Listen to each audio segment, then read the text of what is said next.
बाबाजी Bible दोगे चलवाओ, अपने जान वोट समझ जाओ, जनता को वोट जाएगी तो पाओ। योगी भैया तुमने हमारे ऊपर बुलडोजर चलवाओ। योगी भैया तुमने तो हमारे ऊपर बुलडोजर चलवा दिया। नमस्कार दोस्तों, आप सबको पता है कि जब से उत्तर प्रदेश में योगी आदित्यनाथ जी आए हैं, तब से उत्तर प्रदेश से निकम्मा संविधान नामक कीड़ा को उखाड़ कर फेंक दिया गया है और उसके जगह पर बुलडोजर नामक एक सशक्त कानून लाया गया है। जो बुलडोजर आए दिन अलग अलग गलियों में, अलग अलग मोहल्लों में अपनी कहर बरपाती रहती है और इससे उत्तर प्रदेश में राम राज्य कायम होता जा रहा है। उत्तर प्रदेश के हर गली हर चौराहे राम राज्य जैसी खुशियों से ओतप्रोत हो रहा है। पिछले दिनों योगी आदित्यनाथ जी की बुलडोजर योजना बरेली में गरज रही थी। इसी दौरान एक साधु महोदय की भी आवास को ध्वस्त कर दिया गया। इसके बाद साधु महोदय का कलेजा फटकर मुंह को आ गया। फिर उन्होंने किस तरीके से योगी आदित्यनाथ जी को आशीर्वाद दिए, जरा उस आशीर्वाद को सुनिए और महसूस कीजिए। बाबाजी बाइबल दोगे चलवाओ, अपने जान वोट समझ जाओ, जनता को वोट जाएगी तो पाओ। योगी भैया तुमने हमारे ऊपर बुलडोजर चलवाओ। बाबाजी बाइबल दोगे चलवाओ, बाबाजी ने बाबाजी बाइबल दोगे चलवाओ, बाबाजी ने बाबाजी बाइबल दोगे चलवाओ। योगी भैया तुमने हमारे ऊपर बुलडोजर चलवाओ। अरे योगी भैया हम लोग तुम्हें जाहिर कराओ।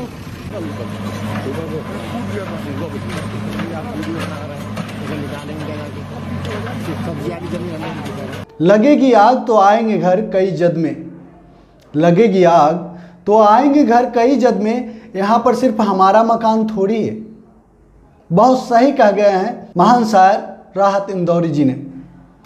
और शायद मैं आपको बताऊं कि ये बातें आज हर पढ़े लिखे नौजवानों के मुंह पर है। इसके बावजूद जब भगवा दलाल देश की सबसे बड़ी आबादी हिंदू धर्म को मानने वाले लोगों के बीच जब चुनाव में भारतीय जनता पार्टी के लोग जाते हैं, तो पढ़े लिखे अनपढ़ हिंदुओं को लगता है कि तमाम नियम और कायदे या फिर तमाम षड्यंत्र तो सिर्फ और सिर्फ मुसलमानों के खिलाफ किया जाएगा ना।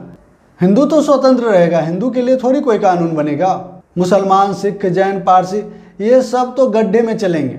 बाकी हिंदू हृदय सम्राट के नेतृत्व में देश में हिंदू सड़कों पर, चमचमाती सड़कों पर, सड़क के ऊपर में गुलाब की कोमल कोमल पंखुड़ियां बिछी होगी और उस पे हिंदू वर्ग के लोग कोमल कोमल कदम बढ़ाएंगे और आसानी से जीवन यापन करेंगे। उन्हें तो कोई तकलीफ नहीं होगी। दोस्तों मैं आपको बताऊं कि लगेगी आग तो आएंगे घर कई जद में, यहाँ सिर्फ हमारा मकान थोड़ी है। ऐसा नहीं है कि ये शायरी पहली बार चेतार्थ हुई है।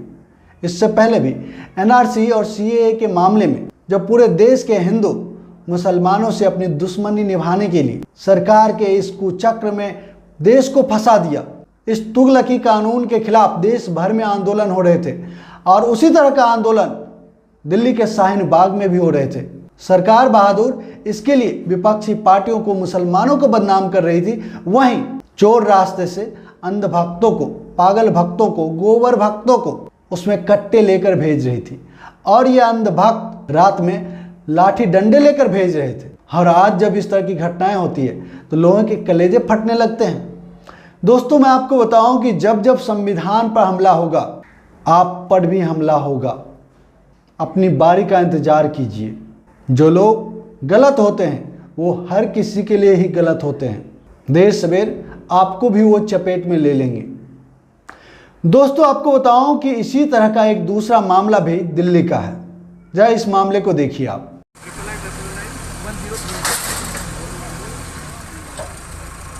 बंद कर लो, थोड़ी देर बंद कर लो। दोस्तों ये तस्वीर दिल्ली के खिचड़ीपुर का है, जहां पर एमसीडी ने बुलडोजर चलवाया अतिक्रमण हटाने के लिए। और दोस्तों मैं आपको बताऊं कि आप सब सोच रहे होंगे कि अतिक्रमण हटाने के लिए अगर कार्रवाई की जा रही है तो गलत क्या है। गलत नहीं है दोस्तों, लेकिन कार्रवाई से पहले लोगों को सूचित भी करना होता है। लेकिन अभी हो क्या रहा है उससे आप सब भली भांति वाकिफ हैं।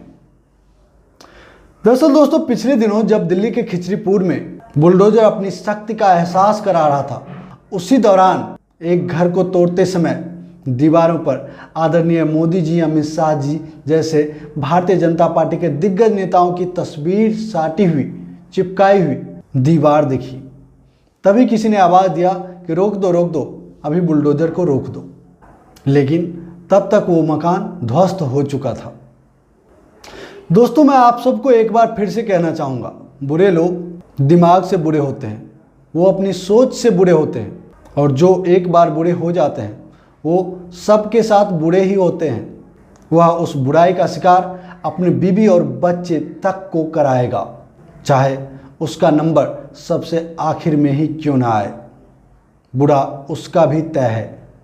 तो ऐसे में जो हिंदू सोचते हैं ना कि भारतीय जनता पार्टी की सरकार बनने के बाद हिंदुओं के अच्छे दिन आ जाएंगे और मुसलमान नरक में ज़िंदगी जिएंगे, तो अब बड़े अफसोस के साथ कहूँगा कि आप बहुत बीमार हैं। आपका दिमाग काम नहीं कर रहा है। भारतीय जनता पार्टी के षड्यंत्रों से ये देश बर्बाद हो चुका है। होगा नहीं, हो नहीं रहा, हो चुका है। अगर आपको हमारी बातें किसी भी विकास के मापदंडों पर गलत साबित होती है तो आप मुझे कह सकते हैं, लेकिन एक बार फिर से कहूँगा कि आपके लिए बड़े अफसोस की बात है कि आप हमारी बात को विकास के किसी मापदंडों पर गलत नहीं कर पाएंगे। नंबर सबका आएगा, आपका भी आएगा, और जिस दिन आपका नंबर आएगा, इन लोगों के ही तरह आप भी अकेले अपनी छाती पीट रहे होंगे और आपका साथ भी कोई नहीं देगा।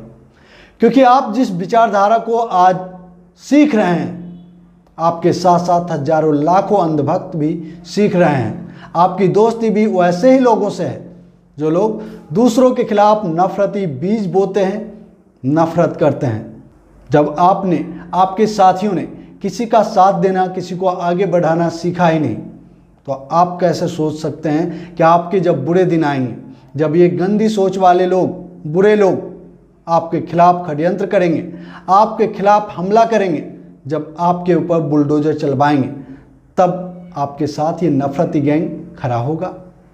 अंत में एक बार फिर से कहना चाहूँगा, लगेगी आग तो आएंगे घर कई जद में, यहाँ सिर्फ हमारा मकान थोड़ी है। अरे मूर्खों, असम में जब एनआरसी के तहत लोगों के कागज़ देखे गए ना, आप लोग का डायलॉग है ना, कागज़ तो दिखाना पड़ेगा, वहाँ पर 22 लाख लोग ऐसे निकले जो कागज़ सर्टिफाइड नहीं कर पाए कि वो इस देश के बासिंदे हैं, और उनमें से 12 लाख हिंदू हैं। आपको ये तमाम बातें कोई गोदी मीडिया, बिकाऊ मीडिया, गधी मीडिया नहीं बताएगी। इसके लिए आपको रिसर्च करना पड़ेगा। और हाँ, रिसर्च के दौरान भी फेक न्यूज़ से सावधान, क्योंकि फेक न्यूज़ भाजपाई हैंडलों से तो फैलाई जाती ही जाती है। खुद प्रधानमंत्री भी फेक न्यूज़ को जम के बढ़ावा देते हैं। आपको याद है जब सरकार से पूछा गया था कि क्या देश में कोई डिटेंशन सेंटर है, तो मोदी जी ने जवाब दिया था कि नहीं, देश में अब तक कोई डिटेंशन सेंटर नहीं है। जबकि बीबीसी ने ग्राउंड जीरो पर जाकर मोदी जी के इस वक्तव्य की पोल खोल दी थी। लेकिन इसके बाद फिर वही हुआ जो हर झूठ के बाद होता है। सरकार और उसके तमाम गोदी मीडिया एक्टर और एक्ट्रेस लोगों का ध्यान मुद्दे से हटाने में लग गए। इस टॉपिक पर इतना ही। अगर हमारी बातें आपको सत्य लगी तो वीडियो को लाइक कीजिए, शेयर जरूर कीजिए, और जो दोस्त पहली बार हमारे चैनल पर, आपसे निवेदन है कि हमारे चैनल को सब्सक्राइब कर ले और घंटी के बटन को जरूर दबा दे ताकि हमारा हर एक वीडियो सबसे पहले आपको मिले। जय हिंद, जय भारत, जय संविधान।